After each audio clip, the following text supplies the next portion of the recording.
Hey guys, it's the Tech Prepper. I'm out here with Charlie, Red Summit RF, and we're gonna do a snow activation today. At least I'm hoping there's gonna be a little bit of snow. I'm not a big fan of the winter, that's why I live in the desert. But we're activating Sunset Summit. And yeah, I've got a bunch of objectives. I'll tell you about those when I get to the top. And yeah, let's check out some nice scenery and take it from there. All right guys, so we're about 10 minutes into the trek, almost no snow. Actually, no snow at all. And I was hoping to test out the winter gear, but doesn't look like it's gonna happen today unless there's a difference at the summit. Spoiler alert, guys. I'm gonna make some coffee with the snow when we get up there, and we'll see how that goes. Never made coffee with snow before, but definitely going to seize this opportunity. And there's Charlie with Red Summit RF. I'll put a link below down to his YouTube channel. All right guys, so we're at Summit. We're gonna divide and conquer. Very little snow, as you can see up here, actually none that I can see of. So I'm gonna go down a bit, grab my nesting cup and fill that up. And we'll make a cup of coffee and we'll talk about the plan today.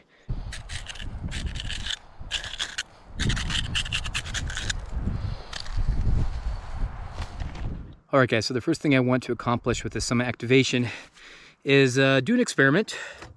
I took my nesting cup, and these are really inexpensive. I think I got this either online or at Walmart. It's seen a lot of use, but it's holding up. They're pretty much indestructible, but these nesting cups can actually sit inside of, or your water bottles can sit inside, which are quite nice. I also have a can of propane butane mixture, and you'll find these at sporting goods stores, at Walmart. And my preference is to pick one of these things up whenever we go shopping, which is about once a month to the Walmart. And I get a couple cans just to have on hand. And at the end of the year, you end up having quite a few. There are smaller ones than this, which are nice for single day backpacking. I have a hard time finding those. I typically go with this size, and there's one that's about double. Now, I typically have a stove that I've been carrying with me for almost 32 years. It's a bit heavy, but I've had it since I was 7 years old and have taken it with me on every trip. But I want to make this be a budget option for everyone who's watching the channel so they can have this in their kit. So what I recommend is get yourself a $5 nesting cup, stainless steel. Get a couple of these cans for about $5 each if you can. Stockpile them over time slowly. And I really want to try this stove that I bought on Amazon. It's a cheap Chinese stove. I'll put a link down below. I've never used it before. I paid for it, but I'm just curious to see how well it works because it does fit nicely inside of the nesting cup and takes very little room. So it looks like this model, we just move this around here. I don't know if it has a locking mechanism. Nope, doesn't seem to be the case. This one's nice because it does have a striker, so we actually don't need a lighter. So the other thing I recommend you keep in your kit is a lighter and maybe some matches. My kit also has a ferro rod with striker just in case. So all we're gonna do is thread on the fuel. And you're gonna wanna make sure that you're not doing this indoors. You want a well-ventilated area outdoors. And make sure that the gasket or the seal is good. And all we're going to do is turn this, the regulator on. And you should hear the propane. There you go. And be careful, I can't really see the flame. And then the last piece, we're just gonna go ahead and nest this on top.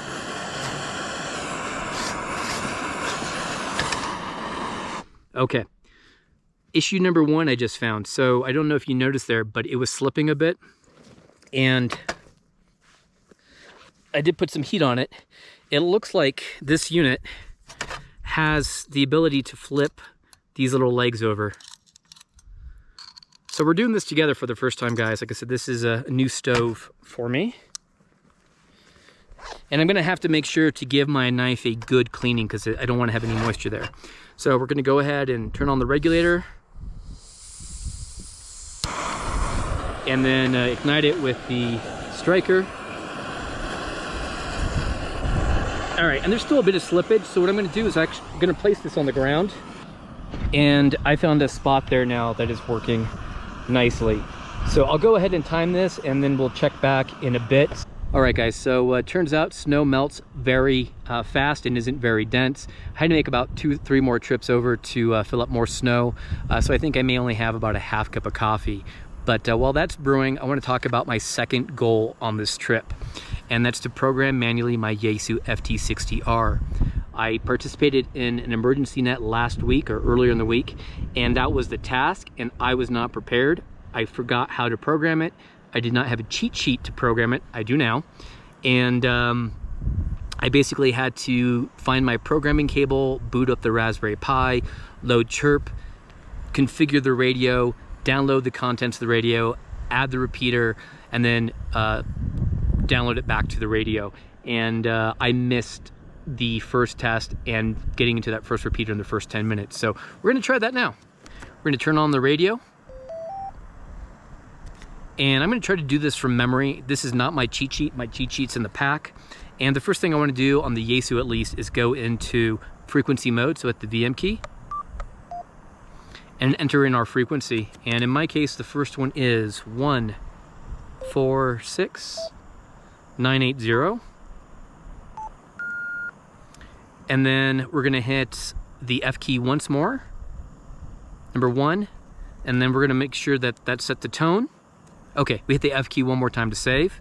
The next thing we're gonna do is hit the F key one more time. We're gonna hit number 2, and then we're gonna put in the PL tone. Right now it's at 100 Hertz, and I want this one at 162.2. Okay, and then hit the F key. All right, that's it, guys. Let's go ahead and try this out. This is KT1RUN. Can I get a radio check, please? Welcome to this ARA repeater and open auto patch E5. Cool. Let's try that one more time. I'm not sure if that's just a cool announcement, but let me see if I can get someone on the air. This is KT1RUN on Sunset Summit. I'm just trying to test out this new repeater. Can anybody come back to me? Thanks. I'll see you. Copy. All right, guys, so that worked. KT1RUN clear. Thank you for the last station. You're welcome. Have a nice afternoon. N6 RLC standing by. All right, guys, so not to be long-winded, but this is exactly, sorry, I was looking at the water. There's some floaties in there. We're gonna have some coffee floaties apparently, but it's at a good roaring boil. So one thing you can also do is take like a neck gaiter or a bandana, and you can use it to strain out any of the particulates. I'm not gonna let it bother me, but I am gonna boil it really good. The last thing I want up here is something like Giardia or some other kind of bacterial infection. So I'm gonna let it go for a while. So I had major ADD there. The floaty, I don't know if that's a bug or a piece of sand or what, or a stick, got the best of me. But the reason why we come out here, or I come out here, is to train. And you notice that just from that really bad experience I had last Monday of not understanding how to program it, I basically now can program this radio in about 30 seconds, whereas before it took me a good 5 or 6 minutes, assuming I had everything booted up. All right, so I'm gonna wait a bit more, maybe even start to set up the antenna here and get ready for the SOTA activation. All right, so anybody who's stuck around the channel knows I love experimenting with stuff on the fly for MCOM. I did a video on this DIY 40 meter, and then I also did an 80 meter dipole. I'm gonna try this today to activate the peak. So I have 33 feet of 26 gauge wire on one leg, 33 feet on the other, and then I have the, I think they call these Cobra heads, but I've been calling them BNC with banana plugs.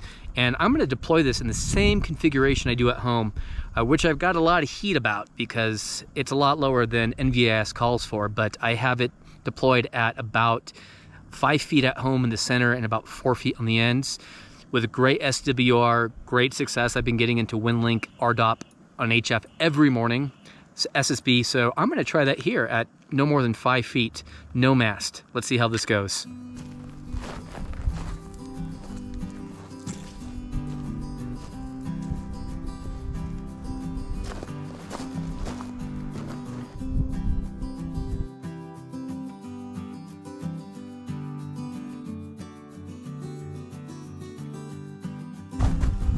You know what? This might work.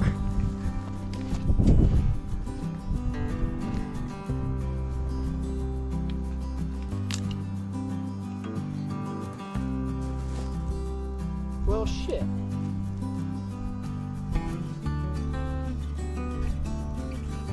Well, that sucks. So this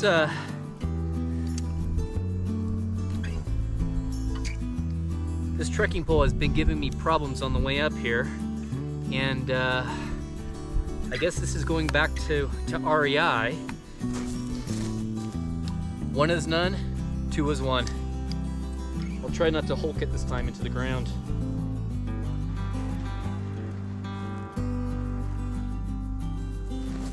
All right, guys, we've been boiling water for about 20 minutes. I'm gonna go ahead and stop that in a second, make some coffee. But I'm gonna improvise this dipole just like this. So I've got the mast about 4 feet up. This is my trekking pole. I did wreck the other one. So I'm gonna send a email to Lecky. But I've got it taped to the top there with a carabiner. And I have 33 feet going out to the tree over there and to a bush over there. So let's see if we can make this really inexpensive 40-meter dipole get us summit activation.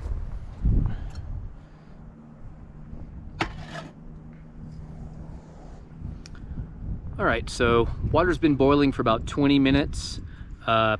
Decided to turn off the regulator. The water looks a little sketch, but don't let it fool you. It's probably fine. So just little particles in there. And the trick to bad looking water, Gatorade powdered or instant coffee.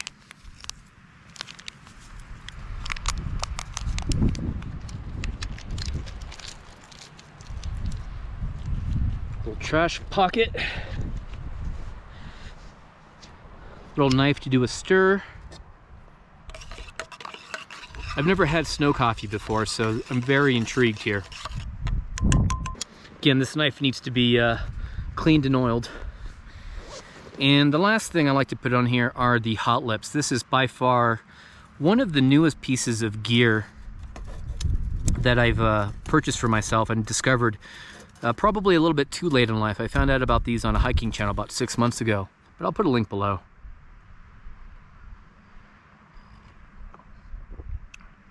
All right, so snow coffee tastes exactly like regular coffee. All right, guys, let's go ahead and activate this peak.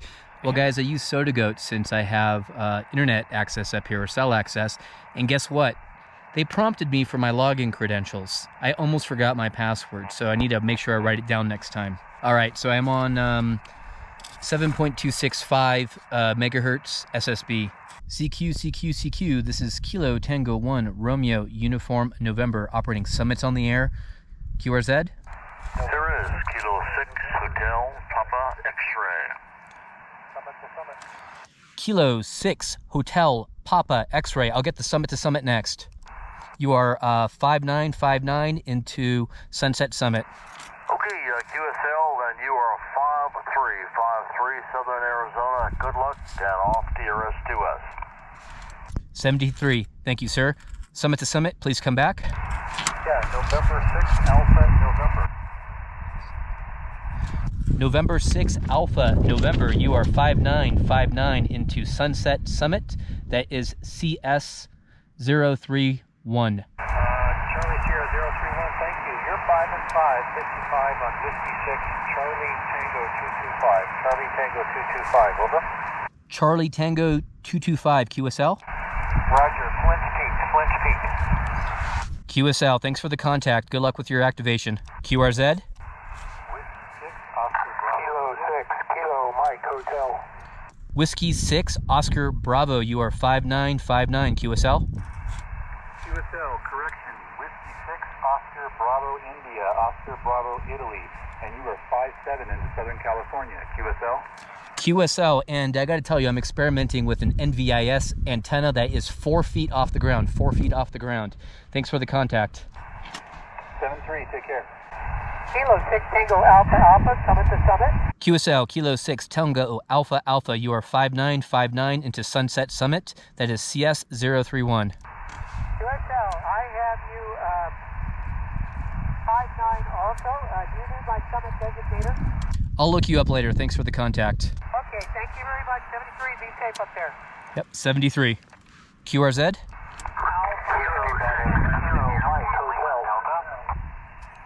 Got quite a bit of a pile up there. Didn't get any stations this time. QRZ? Guys, this rinky-dink setup with this little $15 antenna is just performing beautifully. I know I'm in the noise floor for a few people, but the NVIS pattern is working great, making lots of contacts in Arizona and California. This is exactly the type of communication that I've been looking for.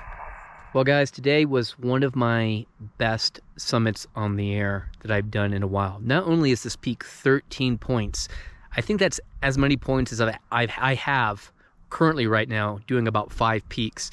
So I think it was 10 points for the elevation and 3 for a bonus winter activation. So that's really cool. When I went out to do this peak, it was also fun to have companionship with Charlie. I decided I wanted to relax, and I wasn't even planning on activating this summit. I wanted to do a number of other tests first, have coffee, enjoy the hike up here, do all those things. Not in that order, but you get the point. And doing it that way, mentally, I put myself in a different situation, and every activity was a blast. So let's walk through everything I learned today and why I love coming out here.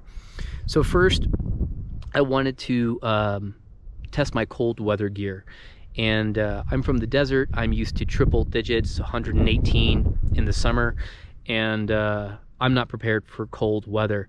So I took the opportunity to bring my puffer with me, bring my layer system, and then I even purchased these snow pants, which are fleece lined. They're water resistant. They've got a nice zipper on the legs, so that's easy to get the boots in and out.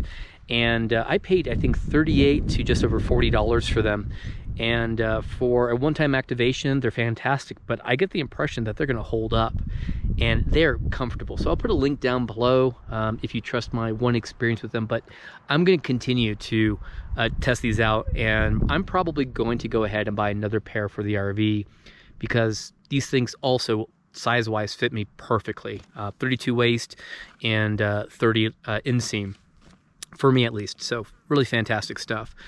Number 2, I wanted to test programming my HT by hand. I had that fail during our emergency net in Maricopa County on Monday, and I was able to program a local repeater here in Flagstaff, Arizona in about 20 seconds.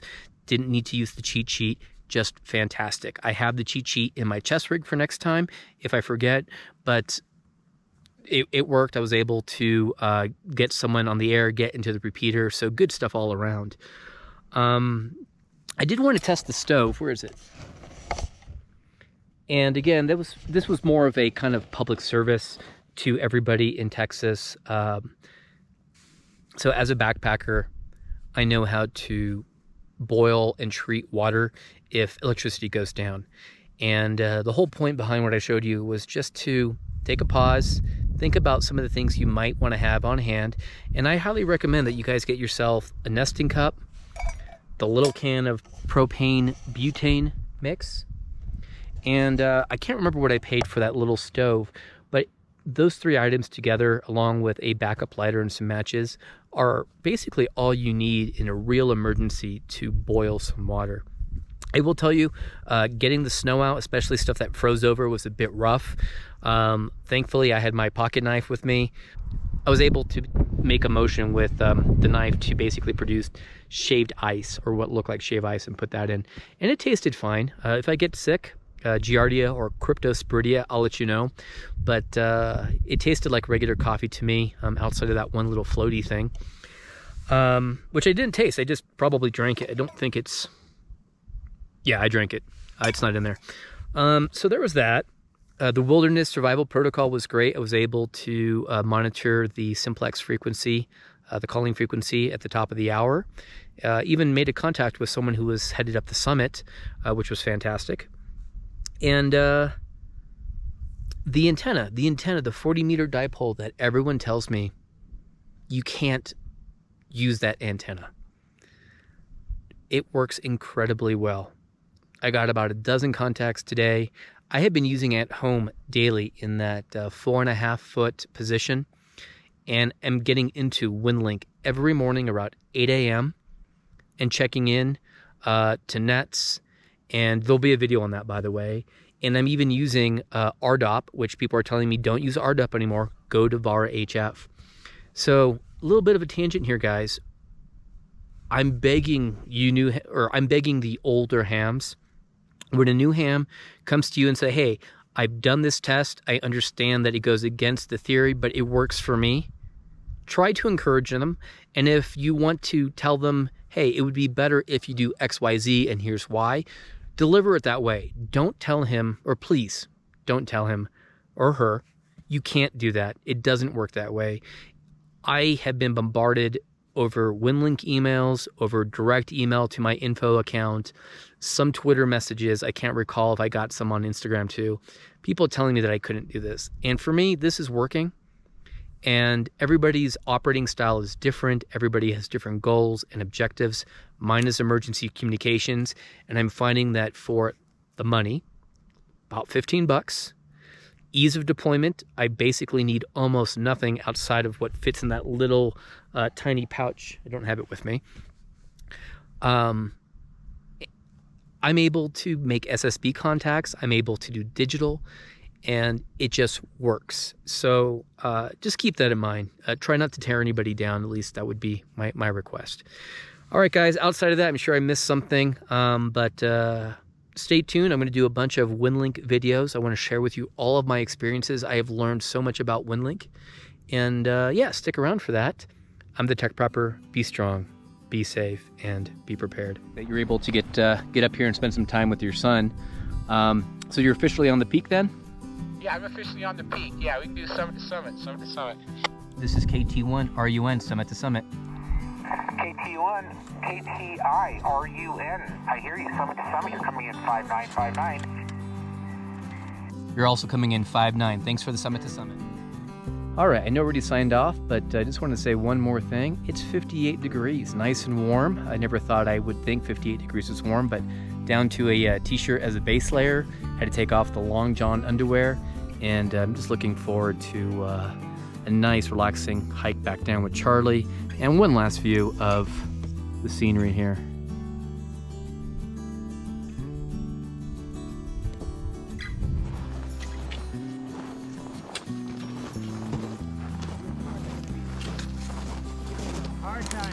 Well, I have basically called out the OMs here.